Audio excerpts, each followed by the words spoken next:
para sa mga baguhan na mekaniko at sa gustong mag-DIY. So tuturuan ko po kayo kung paano po pagkapit ng wheel bearing.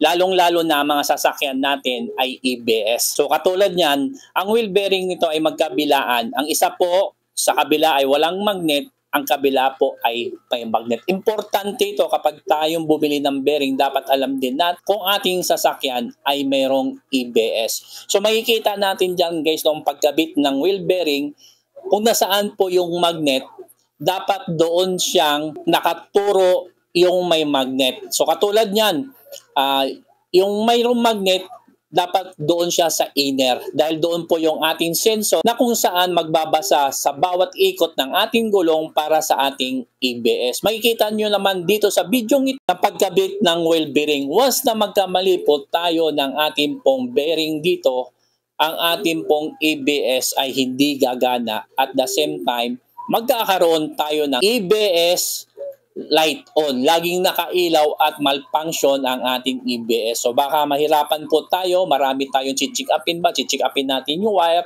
o ano pa man masasabi ng iba, sira ang computer. So ito po awareness lamang sa mga baguhan ng mekaniko at sa mga gusto mag-DIY. At kung sanay ka na sa mga ganitong ginagawa, ito hindi para sa'yo. Para lamang ito sa mga tao na gustong mag-DIY at malaman nila ang ibang mga parts. Dahil alam ko, marami sa mga nagdi-DIY na hindi nila alam at sa mga baguhan na mekaniko na hindi nila ito alam. So, napaka-importante ito malaman ng bawat isa para sa kanilang ginagawa ay hindi sila manligaw. Dahil kahit anong scanner natin, kapag mali po ang ating nabiling maman at mali yung ating kabit ay magkakaproblema rin tayo.